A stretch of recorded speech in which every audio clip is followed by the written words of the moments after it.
ಅವರ ಸಾಹಿತ್ಯದಲ್ಲಿ ಮೂಡಿ ಬಂದಿರುವಂತಹ ಹಾಡುಗಳ ಬಗ್ಗೆ ಮಾತಾಡ್ತಾ ಹೋದ್ರೆ ಬಹುಶಃ ನಾನು ಈ 1 ಗಂಟೆ 2 ಗಂಟೆಯಲ್ಲಿ ಅವರ ಸಂದರ್ಶನನ ಮುಗಿಸೋದಕ್ಕೆ ಸಾಧ್ಯ ಇಲ್ಲ.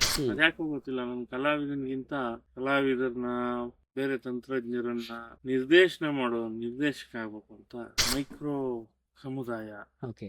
ಎಲ್ರಿಗೂ ಭಯ ಇತ್ತು. ಸಿನಿಮಾ ಬಂದಾಗ ಹಂಸಲೇಖ ಸರ್ ಮ್ಯೂಸಿಕ್, ಪೀಕ್ ಅಲ್ಲಿ ಇದ್ರು. ತಕ್ಷಣ ಅವರೇ lyric, correct. Manohar sir music, okay ಅವರೇ ಲಿರಿಕ್.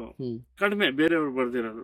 ಸಾಧು ಕೋಕಿಲ್ ಅವರು, ಎಲ್ ಎನ್ ಶಾಸ್ತ್ರಿ, ರಾಜೇಶ್ ರಾಮನಾಥ್, ಶ್ಯಾಮ್ ಸುಂದರ್ ಕುಲಕರ್ಣಿ ಅವರು, ಉದಯ್ ಶಂಕರ್ ಅವ್ರ ಅಷ್ಟೊತ್ತಿಗಾಗ್ಲೇ ಮಾಧ್ಯಮಗಳಿಂದ ಆದ ದೊಡ್ಡ ಪ್ಲಸ್, ಅದು ವಿಜುವಲ್ ಮೀಡಿಯಾದಿಂದ ಆದ ದೊಡ್ಡ ಪ್ಲಸ್ ಏನಂತಂದ್ರೆ, ಇಡೀ ಚಿತ್ರರಂಗದಲ್ಲಿ ಕೋಟಿ ರಾಮು ಕಂಪನಿ, ಚಿನ್ನಿ ಫಿಲ್ಮ್ಸ್ ಕಂಪನಿ, ನನಗ್ ಬರಲ್ಲ, ನನಗ್ ಗೊತ್ತಿಲ್ಲ ಅಂತ ಹೇಳ್ಬೇಡಪ್ಪ ನೀನ್ ಯಾವತ್ತು ಅಂತ.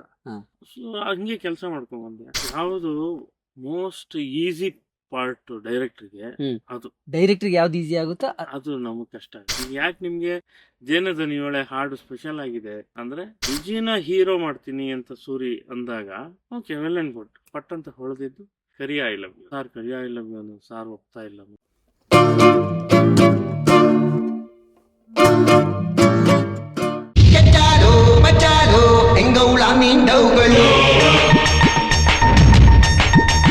ಸ್ನೇಹಿತರೆ ನಮಸ್ಕಾರ, ನಾನು ಅಶೋಕ್ ದಾವಣಗೆರೆ. ಡೈಲಿ ಮಾಧ್ಯಮದ ಮತ್ತೊಂದು ವಿಶೇಷ ಸಂಚಿಕೆಗೆ ನಿಮಗೆಲ್ಲ ಆತ್ಮೀಯ ಸ್ವಾಗತ.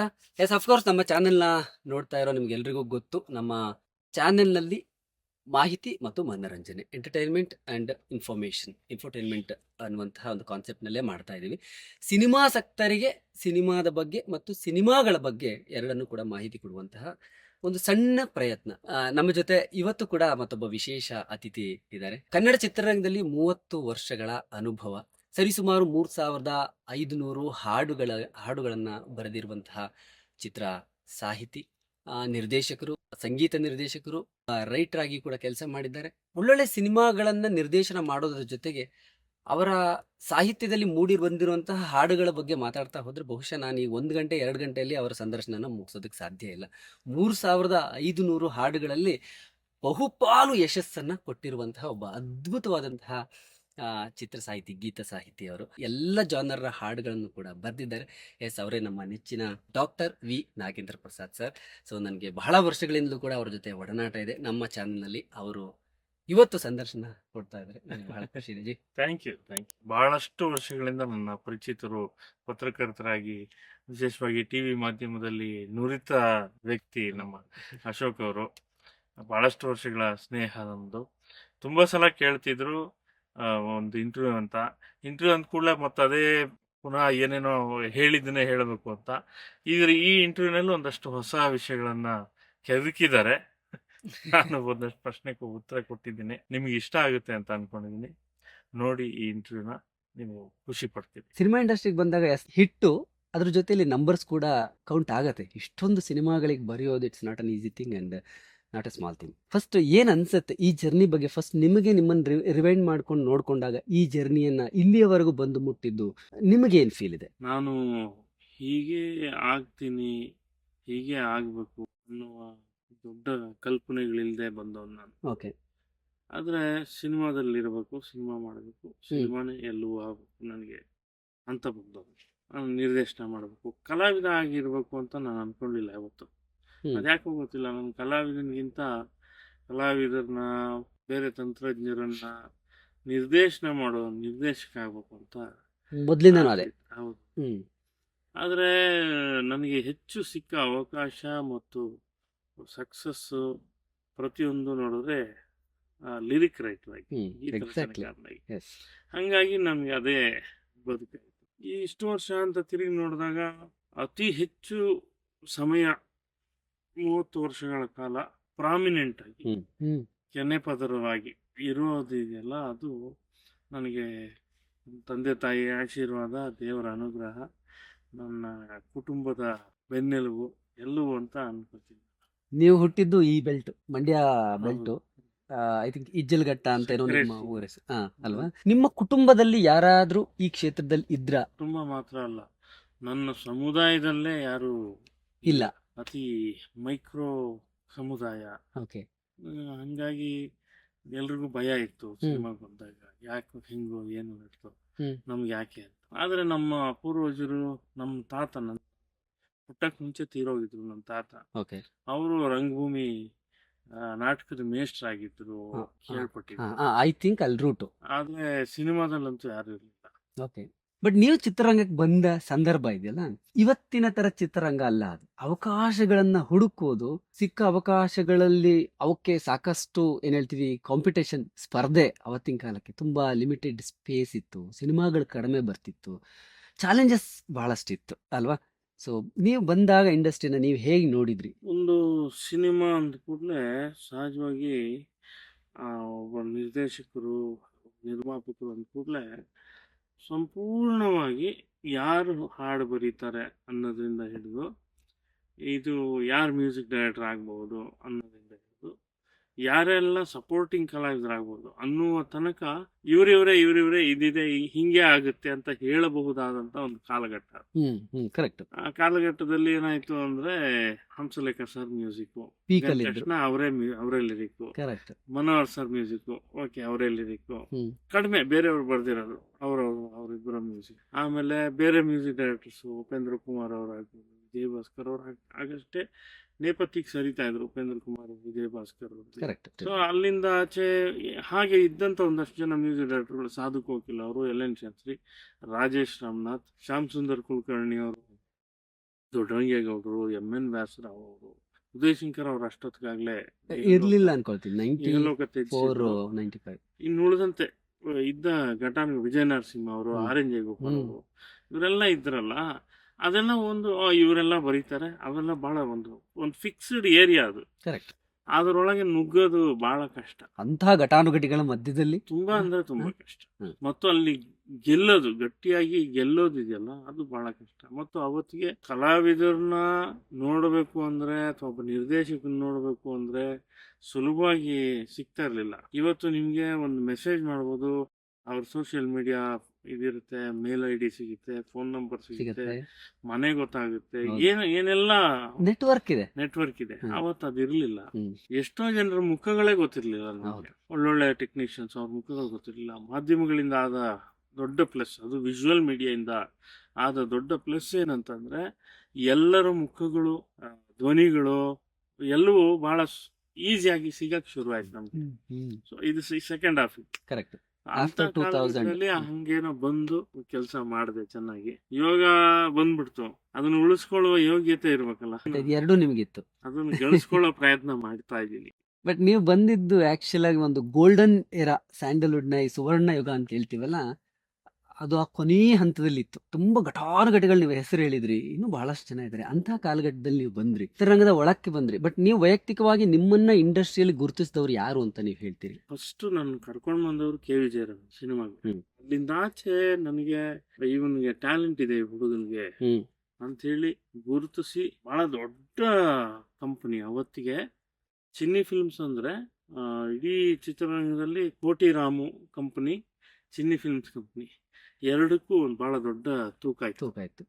ಯಾಕೆಂದ್ರೆ ಇವರು ಕೋಟಿಗಳ ಸಿನಿಮಾ, ಅವರು ಕೋಟಿಗಳ ಸಿನಿಮಾ. ಹಾಗೆ ಇವರು ನಮ್ಮೂರ ಮಂದಾರ ಹೂವೆ, ಅಮೃತ ವರ್ಷಿಣಿ ಇಂಥ ಸಿನಿಮಾಗಳು ಮಾಡಿದ್ರು. ಶ್ರೀ ಮಂಜುನಾಥ ಅಂತ ಸಿನಿಮಾ ಮಾಡ್ಬೇಕಾದ್ರೆ ನನ್ನನ್ನ ಇದನ್ನ ನೋಡಿದ್ರು, ಚೆನ್ನಾಗಿ ಬರೀತಾನಲ್ಲ ಅಂತ ಹೇಳಿ ನನಗೆ ಸಂಭಾಷಣೆ ಮತ್ತು ಅದರ ಆ ಕಥೆ ಜೊತೆ ಒಂದು ಜರ್ನಿ ಮಾಡೋಂಥ ಅವಕಾಶ, ಮತ್ತೆ ಹಾಡುಗಳನ್ನ ಬರೆಯೋ ಅವಕಾಶ ಎಲ್ಲ ಕೊಟ್ಟರು. ನಿಜವಾಗಿ ನನ್ನನ್ನು ಹಾಗೆ ಗುರುತಿಸಿದ್ದು ಸಿನಿ ಫಿಲ್ಮ್ ಜಯಶ್ರೀದೇವಿ ಅವರು, ಭಾರವಿ ಅವರು ಎರಡನೇದಾಗಿ. ಮೊದಲು ಕೆ ವಿಜಯರಾಮ್ ಅವರು. ಬಟ್ ನೀವು ಮಾಸ್ಟರ್ ಡಿಗ್ರಿ ಮಾಡಿದ್ದು ಲಿಟ್ರೇಚರ್ ಅಲ್ಲೇ, ಸೊ ನಿಮಗೆ ಡಾಕ್ಟರೇಟ್ ಬಂದಿದ್ದು ಅಲ್ವಾ? ಚಿತ್ರರಂಗದಲ್ಲೂ ಕೂಡ ಅದೇ ಸಾಹಿತ್ಯ ಕೃಷಿ ಆರಂಭ ಆಯ್ತು. ಇವರು ಇದನ್ನ ಬರೀತಾರೆ ಅಥವಾ ಇವ್ರು ಈ ತರದೊಂದು ಸಿನಿಮಾ ಡೈರೆಕ್ಟ್ ಮಾಡ್ತಾರೆ, ಇವ್ರು ಈ ತರ ಅಂತ ಒಂದು ಜಾನರ್ ಸೆಟ್ ಮಾಡ್ಕೊಳ್ತಾರೆ. ಆ ತರ ಜಾನರ್ನ ಸೆಟ್ ಮಾಡ್ಕೊಳ್ದಿರೋರ್ನ ಹುಡುಕ್ತಾ ಹೋದ್ರೆ ಬಹಳ ಕಡಿಮೆ ಜನ ಸಿಗ್ತಾರೆ. ಇದು ಹೇಗೆ ಸಾಧ್ಯ ಆಯ್ತು ಅಂತ ನಿಮಗೆ ಅನ್ಸುತ್ತೆ? ನೀವು ನಿಮ್ಮ ಇದ್ರ ಪ್ರಕಾರ ಕ್ರೆಡಿಟ್ ನಿರ್ದೇಶಕರುಗಳು ಮತ್ತು ಸಂಗೀತ ನಿರ್ದೇಶಕರಿಗೆ ಕೊಡ್ಬೇಕು ನಾನು. ಯಾಕಂದ್ರೆ ಇವನು ಎಲ್ಲವನ್ನೂ ಬರೀಬಲ್ಲ ಅಂತ ನಂಬಿ ನನ್ನ ಕೈಲಿ ಬರ್ಸಿದ್ರಲ್ಲ, ಅದು ಅವರ ಶಕ್ತಿ. ಅದು ಅದೇ ಸಂದರ್ಭದಲ್ಲಿ ಏಕಕಾಲಕ್ಕೆ ನಾನು ಅದನ್ನ ಉಳಿಸ್ಕೊಳ್ಳುವ ವಿದ್ವತ್ತು ನನ್ನಲ್ಲಿ ಇದ್ದಿದ್ದು ಕೂಡ ಒಂದು ಪ್ರೇರಣೆ, ಅದು ದೈವ ಪ್ರೇರಣೆ. ಯಾಕಂದ್ರೆ ಡ್ಯುಯೆಟ್ ಸಾಂಗ್ ಅನ್ಕೂಡ್ಲೆ ಅದಕ್ಕೂ ಅದೇ ಶ್ರದ್ಧೆ, ಒಂದು ಎಮೋಷನಲ್ ಸಾಂಗ್ ಅಂದ್ರೂ ಅದೇ ಶ್ರದ್ಧೆ, ಅದೇ ಇದು ಮತ್ತು ಅದೆಲ್ಲವೂ ಗೊತ್ತಿಲ್ಲದೆ ಆಗೋದು. ಅದು ನಾನು ಇದನ್ನೇ ಬರಿತೀನಿ, ಹ್ಮ್ ನನ್ಗೆ ಇಷ್ಟೇ ಬರುತ್ತೆ ಹ್ಮ್ ಅಂತ ನಾನು ಯಾವತ್ತೂ ಅನ್ಕೊಳ್ಳಿಲ್ಲ. ಕೆ ವಿ ಜಯರಾಮ್ ಅವ್ರು ನನಗೆ ಹೇಳಿದ್ದಿಷ್ಟೇ ಒಂದ್ಸಲ. ಯಾಕಂದ್ರೆ ಮೊದಲನೇ ಸಿನಿಮಾಲ್ಲೇ ಎಲ್ಲಾ ಹಾಡು ಬರೆದಿದೆ. ಹಾ ಅದು ಬೇರೆ ಬೇರೆ ಜಾನರ್ ಎಲ್ಲ ಇದೆ ಅದರಲ್ಲಿ. ಓಕೆ ಐ ಥಿಂಕ್ ಅದು ನನಗ್ ಬರಲ್ಲ, ನನಗ್ ಗೊತ್ತಿಲ್ಲ ಅಂತ ಹೇಳ್ಬೇಡಪ್ಪ ನೀನ್ ಯಾವತ್ತು ಹಾ ಹಾ ಹಾ ಅಂತ. ಹಾ ಸೊ ಹಂಗೆ ಕೆಲಸ ಮಾಡ್ಕೊಂಡ್ ಬಂದೆ. ಅದ್ರ ಆಚೆಗೂ ನಾನು ಎಕ್ಸ್ಟೆಂಡ್ ಮಾಡ್ಕೊಂಡಿದ್ದೇನ್ ಗೊತ್ತಾ, ಹ್ಮ್ ನನ್ಗೆ ಈ ಕೆಲಸ ಬರಲ್ಲ ಅಂತ ಹೇಳಲ್ಲ ಸಿನಿಮಾದಲ್ಲಿ. ಓಕೆ ಮ್ಯೂಸಿಕ್ ಮಾಡ್ಬೇಕಾ, ಹ್ಮ್ ಸರಿ. ಡೈರೆಕ್ಷನ್ ಸರಿ. Okay screenplay okay. Hmm dialogue okay. Hmm ಹಿಂಗೆ ಎಲ್ಲದರಲ್ಲೂ ಕೆಲಸ ಮಾಡ್ತಾ ಬಂದೆ ಓಕೆ ಅಂಡ್ ಗೆಲ್ತಾ ಬಂದೆ. ಎಲ್ಲೂ ಸುಮ್ಮನೆ ಏನೋ ಯಾಕೆ ಗೆಲ್ತಾ ಬಂದೆ ಅಂದ್ರೆ ಪ್ರತಿಯೊಂದನ್ನು ಅಷ್ಟೇ ಜವಾಬ್ದಾರಿ ಮತ್ತು ಶ್ರದ್ಧೆಯಿಂದ ಮಾಡ್ಕೊಂಡ್ ಬರ್ತೀನಿ. ನಿಮ್ಮ ಸಾಂಗ್ ಲಿಸ್ಟ್ಗೆ ಹೋಗ್ಬಿಟ್ರೆ ಬಹುಶಃ ಒಂದೊಂದು ಸಾಂಗ್ ಬಗ್ಗೆನೇ ಮಾತಾಡ್ತಾ ಹೋಗ್ಬೋದು. ಅಂದ್ರೆ ಒಂದು ವಾರ 10 ದಿವಸ ಆದ್ರೂ ಕತೆ ಮುಗಿಲಿಕ್ಕಿಲ್ಲ. ನಾನು ಸುಮ್ಮನೆ ನಿಮ್ಮ ಹಾಡುಗಳನ್ನೆಲ್ಲ ಕೇಳುವಾಗ ಅನ್ಸುತ್ತೆ ಇದನ್ನು ಬರ್ದ್ರಾ ಹಿಂಗ್ ಅನ್ಸೋಕ್ ಶುರು ಆಗತ್ತೆ ನನಗೆ. ಅಲ್ಲಿಂದ ಶುರು ಮಾಡಿದ್ರಲ್ಲಿ ಕೆಂಚಾಲೋ ಮಂಚಾಲೋ ಅಲ್ಲಿಂದ ಶುರು ಮಾಡಿ ಮೊನ್ನೆ ಬಂದಂತಹ ಜೇನ ದನಿಯೋಳೆವರೆಗೂ ಈಗ ಬರಿತಾ ಇರೋಂಥ ಹಾಡುಗಳವರೆಗೂ ಹಾಡುಗಳನ್ನ ಬರೆಯುವಾಗ ನಿಮಗೆ ಮೋಸ್ಟ್ ಚಾಲೆಂಜಿಂಗ್ ಅನ್ನುವಂತಹ ಪಾರ್ಟ್ ಯಾವ್ದಂತ ಅನ್ಸುತ್ತೆ? ಯಾವುದು ಮೋಸ್ಟ್ ಈಸಿ ಪಾರ್ಟ್ ಡೈರೆಕ್ಟರ್ಗೆ, ಹ್ಮ್ ಅದು ಡೈರೆಕ್ಟರ್ಗೆ ಯಾವ್ದು ಈಸಿ ಆಗುತ್ತಾ? ಅದು ನಮಗ್ ಕಷ್ಟ ಆಗುತ್ತೆ. ಓಕೆ ಓಕೆ ಯಾಕೆ ಯಾವ್ದು ಈಸಿ ಆಗುತ್ತೆ ಗೊತ್ತಾ, ಹ್ಮ್ ಡ್ಯೂಯೆಟ್ ಸಾಂಗ್ ಇಡೋದು ಈಸಿ ಸಿಚುವೇಶನ್. ಇಲ್ಲೊಂದು ಸಾಂಗ್ ಇಲ್ಲೊಂದು ಡ್ಯೂಯೆಟ್ ಸಾಂಗ್ ಅಪ್ಪ, ಓಕೆ ಹೀರೋ ಹೀರೋಯಿನ್ ಮೀಟ್ ಮಾಡಿದ್ರು, ಇಲ್ಲೊಂದು ಡ್ಯೂಯೆಟ್ ಸಾಂಗ್, ಇದು ಈಸಿ. ಹಾ ಅದು ಬರೆಯುವಾಗ ಕಷ್ಟ. ಯಾಕೆ ಕಷ್ಟ ಅಂದ್ರೆ ಎಲ್ಲವನ್ನೂ ಬರೆದು ರಾಶಿ ಹಾಕಿದ್ದಾರೆ ಹಿರಿಯರು. ಹ್ಮ್ ಒಂದು ದೊಡ್ಡ ಪರಂಪರೆನೇ ಇದೆ ಚಿತ್ರಗೀತೆ ಪರಂಪರೆಯಲ್ಲಿ. ಯುಗಳ ಗೀತೆಗಳದು, ಪ್ರೇಮ ಗೀತೆಗಳದು ಒಂದು ಸಿಂಹ ಪಾಲಿದೆ. ಹೌದು ಅಂತದ್ರಲ್ಲಿ ಒಂದು ಕಾಲಕ್ಕೆ ಡಾಮಿನೇಟ್ ಮಾಡಿದ್ದೆ ಹಾಡುಗಳು ಕನ್ನಡದಲ್ಲಿ. ಹಾಡುಗಳು. ಹಾ. 60s 70s. ಈಗ ನಾವು ಒಂದು ಡ್ಯೂಯೆಟ್ ಸಾಂಗ್ ಬರಿಬೇಕು ಅಂದಾಗ ಹ್ಮ್. ಆ ಹಳೇದ್ನೆಲ್ಲ ಬದಿಗೆ ಈಗ ಸರಸೋ ಹಾಗಿರ್ಬೇಕು ನಮ್ಮ ಹಾಡು, ಆಗಷ್ಟೇ ಅದು ಒಂದು ಸ್ಪೆಷಲ್ ಆಗಿ ಕಾಣುತ್ತೆ. ಈಗ ಯಾಕೆ ನಿಮ್ಗೆ ಜೇನದನಿಯೊಳೆ ಹಾಡು ಸ್ಪೆಷಲ್ ಆಗಿದೆ ಅಂದ್ರೆ ಅದರ ವಾಯ್ಸ್, ಹೊಸ ಒಂದು ವಾಯ್ಸ್ ಬಿತ್ತು. ಹ್ಮ್. ಜಸ್ಕರಣ್ ಸಿಂಗ್ ಕಂಪೋಸಿಂಗ್ ಬೇರೆ ಸ್ಟೈಲ್ ಅಲ್ಲಿ ಇತ್ತು. ಗಣೇಶ್ನ ಹೀಗೆ ಒಂದು ಡ್ಯಾನ್ಸ್ ಕೊರಿಯೋಗ್ರಫಿ ತುಂಬಾ ಚೆನ್ನಾಗಿ ಚೆನ್ನಾಗಿದೆ, ಮಾಡಿದ್ರು. Simple but still very interesting attractive. ಆಗಿತ್ತು. ಸೊ ಇದೆಲ್ಲ ತುಂಬಾ ಪ್ಲಸ್ಗಳ ಮಧ್ಯೆ ಅದು ಆ ಲಿರಿಕ್ ಕೂಡ ಅಷ್ಟೇ ಈಸಿಯಾಗಿ ಕಿವಿಗೆ ಹಿತವಾಗಿ ಹೋಗುವಂತಾಯ್ತು. ಹ್ಮ್ ಇದೆಲ್ಲ ಮ್ಯಾಜಿಕ್ಗಳಾಗೋದು. ಹ್ಮ್ ಒಂದು ಲವ್ ಸಾಂಗು ಡ್ಯೂಯೆಟ್ ಸಾಂಗ್ ಮಾಡುವಾಗ ಇರುವ ಸವಾಲುಗಳಿಗೆಲ್ಲ ಅದು ದೊಡ್ಡ ಸವಾಲು. ಹೊಸದಾಗಿ ಏನೋ ಅದಕ್ಕೆ ಕರಿಯ ಐ ಲವ್ ಯು ಅಂದ್ಕೂಡ್ಲೆ ಅದು ಹೊಸದಾಗಿತ್ತು. ಅದು Okay. ಐ ಲವ್ ಯು ಹಳೇದೆ, ಕರೆಕ್ಟ್. ಅದಕ್ಕೆ ಕರಿಯ ಕರಿಯ ಅನ್ಸ- ವಿಶೇಷಣ ಆಡ್ ಮಾಡಿದ ತಕ್ಷಣ ಅದು ಹೊಸದಾಗೋಯ್ತು. ನೀವು ಕರಿಯ ಇಲ್ಲ ಅಂದ ತಕ್ಷಣ ನನಗೆ ಇನ್ನೊಂದು ನೆನಪಾಯ್ತು. ಮನೋಹರ್ ಸರ್ ಹೇಳುವಾಗ ಇದ್ರ ಬಗ್ಗೆ ಒಂದು ರೋಚಕವಾದಂತ ಕತೆ ಹೇಳಿದ್ರು. ಇದು ಒಂದು ಸಮುದಾಯನ ಅಥವಾ ಒಂದು ಯಾವ್ದೋ ಅಂದ್ರೆ ಆ ಲಿರಿಕ್ಸ್ ಬಂದ ತಕ್ಷಣ ನಮ್ಮ ತಲೆಯಲ್ಲಿ ಬರುತ್ತೆ, ಅಯ್ಯೋ ಇದು ಒಂದು ಕಾಂಟ್ರವರ್ಸಿ ಆಗ್ಬೋದು ಅಥವಾ ಇದ್ರ ಬಗ್ಗೆ ಒಂದು ವಿರೋಧ ಬರಬಹುದು ಅಂತ. ನಿಮಗೆ ಬರೆಯುವಾಗ ಆ ತರದ್ ಏನಾದ್ರು ಅನಿಸ್ತಾ? ಯಾಕಂದ್ರೆ ಅಲ್ಲಿಯವರೆಗೂ ಆ ತರದ ಯೋಚನೆ ಯಾರು ಮಾಡಿರ್ಲಿಲ್ಲ. ಇಲ್ಲಿಯವರೆಗೂ ಯಾರು ಆ ಥರದ ಯೋಚನೆ ಮಾಡಿರ್ಲಿಲ್ಲ ನಮಗೆಲ್ಲ. ಇದು ಪ್ರತಿ ಸಲದ ಸವಾಲು ನಮ್ಗೆ. ಹ್ಮ್ ಹ್ಮ್ ಜೈ ಸೂರಿ ಇಬ್ರು ನನ್ನ ಹಳೆ ಪರಿಚಯನೇ ಹ್ಮ್ ಇಬ್ರು. ಹ್ಮ್ ಹ್ಮ್ ವಿಜಯ್ ನಾನು ಡೈರೆಕ್ಟ್ ಮಾಡಿ ಸಿನಿಮಾದಲ್ಲಿ ಆಕ್ಟ್ ಮಾಡಿದ್ದ. ಸೂರಿ ನನ್ನ ಮಣಿ ಸಿನಿಮಾ ನಾನು ಕೆಲಸ ಮಾಡಿಲ್ಲ. ಮಣಿ ಸಿನಿಮಾ ಪ್ರೊಜೆಕ್ಷನ್ ಇಂದ ಅಂದ್ರೆ ಐ ಮೀನ್ ಫಸ್ಟ್ ಕಾಪಿ ನೋಡಿದಾಗಿಂದ ಹಿಡಿದು ಒಂದು ಒಳ್ಳೆ ಒಡನಾಟ ಭಟ್ರ ಜೊತೆ ಆಗಲಿ, ಸೂರಿ ಜೊತೆ ಆಗಲಿ, ರಂಗ SLC ಬರ್ದಿದ್ದೆ ಇದೆಲ್ಲ. ಕರೆಕ್ಟ್. ಈ ಹಾಡಿಗೆ ಬಂದ್ರೆ ವಿಜಯನ ಹೀರೋ ಮಾಡ್ತೀನಿ ಅಂತ ಸೂರಿ ಅಂದಾಗ ಓಕೆ, ವೆಲ್ ಅಂಡ್ ಗುಡ್. ಹ್ಮ್ ಅವ್ರದ ಥಾಟ್ಸ್, ಅವ್ರದ್ದು ಪ್ರೋಸೆಸ್ ಬೇರೆ ತರ ಇತ್ತು. ಅದಕ್ಕೊಂದು ಲವ್ ಸಾಂಗು ಡ್ಯೂಯೆಟ್ ಸಾಂಗು ಅಂದಾಗ ನಾನೇನು ಹೇಳಿದೆ, ಇಲ್ಲ ಈಗ ಅವಾಗೆಲ್ಲ ಚಾನಲ್ಗಳಿಗೆ ಜಾಸ್ತಿ ಇದಿತ್ತು. ಏನು music channel, TV, correct internet ಕಡಿಮೆ. ಚಾನಲ್ ಚೇಂಜ್ ಮಾಡ್ಬಿಡ್ತಾರೆ. ಹಾಡು ಸುಮಾರಾಗಿತ್ತಾ, ಚಾನಲ್ ಚೇಂಜ್ ಮಾಡ್ಬಿಡ್ತಾರೆ. ಏನ್ ಮಾಡೋದು? ನಾನೇನಾದ್ರೂ ಹೊಸದಾಗಿ ಡ್ಯೂಯೆಟ್ನ ಹೊಸದಾಗಿ ಏನಾದ್ರು ಕೇಳಂಗಿರ್ಬೇಕಲ್ಲ, ಹ್ಮ್ ಜನ ಸ್ಟಿಕನ್ ಆಗ್ಬೇಕು, ಏನಿದು ಅಂತ ಅನ್ನೋದು ನನ್ನ ಥಾಟ್. ಅದಕ್ಕೆ ಹಂಗೆ ಯೋಚನೆ ಮಾಡ್ತಾ ಇದ್ದಾಗ ಪಟ್ ಅಂತ ಹೊಳೆದಿದ್ದು ಕರಿಯ ಐ ಲವ್ ಯು ಬರೆದ್ಬಿಟ್ಟು ನಾನು ಹೇಳಿದೆ, ಇದು ಸೂರಿ 100% ಶೂರ್ ಶಾಟ್ ಇದೆ, ಹಿಟ್ಟು. ಸ್ವಲ್ಪ ಕಸಿಬಿಸಿ ಆಗ್ಬೋದು ಕೆಲವ್ರಿಗೆ, ಏನೂ ಆಗಲ್ಲ, ಹ್ಮ್ 100% ಶೂರ್ ಶಾಟ್ ಆಗುತ್ತೆ, ತಗೊಂಡೋಗಿ ಹಾಡ್ಸಿ ಅಂತ ಹ್ಮ್ ಓದ್ಬಿಟ್ಟು ಸೂರಿನೂ ಶಾಕ್ ಆದ್ರು. ಹ್ಮ್ ಸಾರ್ ಇದು ಓಕೆನಾ ಸರ್, ಏನ್ ತಲೆ ಕೆಡ್ಸ್ಕೊಬೇಡಮ್ಮ, ಪರ್ಫೆಕ್ಟ್ ಆಗಿರುತ್ತೆ, ಹ್ಮ್ ಮಾಡು. ಸರಿ ಸರ್, ನೀವು ಧೈರ್ಯ ಕೊಟ್ರೆ ನಾನು ಓಕೆ, ಹ್ಮ್ 100% ಯೋಚನೆ ಮಾಡ್ಬಿಡಿ. ಹ್ಮ್ ಹೋದ್ರು. ಮನೋಹರ್ ಸರ್ ಕೊಟ್ಟಿದ ತಕ್ಷಣ ಮನೋಹರ್ ಸರ್ ಇಲ್ಲ ಪಾಪ ಅವ್ರಿಗೆ ಅದರ ಅನ್ಸಿದೆ, ರೇಸಿಸಮ್ ಅಂತ. ಹಾ ಕರೆಕ್ಟ್. ನಾನು ಕರಿಯ ಬಂದು ಸಾರ್ ಕರಿಯ ಇಲ್ಲ ಸಾರ್ ಒಪ್ತಾ ಇಲ್ಲ ಮನೋಹರ್ ಸರ್. ಹ್ಮ್ ನಾನು ಫೋನ್ ಮಾಡಿ ಹೇಳಿದೆ, "ಸರ್ ಇಲ್ಲ ಸರ್ ಅದು ಚೆನ್ನಾಗಿರುತ್ತೆ ಮಾಡಿ." "ಅಯ್ಯಯ್ಯೋ ಬೇಡ" ಅಂತ ನನಗೂ ಅಂದರು ಹ್ಮ್ ಫೋನಲ್ಲಿ. ಹ್ಮ್ ನಾನು ಆಮೇಲೆ ಹೇಳಿದೆ, "ಇಲ್ಲ ಇಲ್ಲ ಇದು ಬೇಕು, ಡೌಟೇ ಬೇಡ. ಹ್ಮ್ ಕರಿಯ ಐ ಹೇಟ್ ಯು ಅಂದರೆ ತಾನೇ ನಿನಗೆ ರೇಸಿಸಮ್ ಅಲ್ಲ. ಹೌದು ಲವ್ ಯು ಅಲ್ಲ. ಐ ಲವ್ ಯು ಅನ್ನೋದು ಬಂದು ನಿಂಗೆ ಬೇರೆ ಥರ ತಗೊಳುತ್ತೆ ಅದು. ಆ ಕಾಂಪ್ಲೆಕ್ಸ್ಗಳನ್ನು ಹೊಡೆದಾಗುತ್ತೆ ಹಾಡಿದು. ಡೆಫಿನೆಟಾಗಿ ಒಳ್ಳೆ ಹಾಡು ಆಗುತ್ತೆ ಅಂತ ಮಾಡಿದೆ. ಸರಿ ಸರ್ ನೀವು ಧೈರ್ಯ ಕೊಟ್ಟರೆ ನಾನು ಹಾಡಿಸ್ಬಿಡ್ತೀನಿ ಅಂತೇಳಿ ಹಾಡಿಸ್ಬಿಟ್ರು. ಅದು ಜಗದ್ವಿಖ್ಯಾತ ಆಗೋಯ್ತು. ಹಲೋ ಎಲ್ಲರಿಗೂ ನಮಸ್ಕಾರ. ನಾನು ನಿಮ್ಮ ಪವನ್ ಒಡೆಯರ್ ಮಾತಾಡ್ತಾ ಇದ್ದೀನಿ. ನಮ್ಮ ಅಶೋಕ್ ದಾವಣಗೆರೆ ನಮ್ಮ ಭಾಳ ಆತ್ಮೀಯರು, ಗೆಳೆಯರು, ಚಿತ್ರರಂಗದ ಗೆಳೆಯರು. ಅವರು ಸ್ಯಾಟಲೈಟ್ ಚಾನಲಿಂದ ಈಗ ಡಿಜಿಟಲ್ ಪ್ಲ್ಯಾಟ್ಫಾರ್ಮಿಗೆ ಬಂದಿದ್ದಾರೆ. ಡೈಲಿ ಮಾಧ್ಯಮ ಅನ್ನೋ ಒಂದು ಯೂಟ್ಯೂಬ್ ಚಾನಲ್ ಮೂಲಕ ಹಲವಾರು ಹಲವಾರು ವಿಷಯಗಳೊಂದಿಗೆ ನಿಮ್ಮ ಮುಂದೆ ಬರ್ತಾ ಇದ್ದಾರೆ. ಸೊ ಈ ಚಾನಲ್ನ ನೋಡಿ ಸಬ್ಸ್ಕ್ರೈಬ್ ಮಾಡಿ, keep supporting. Thank you so much.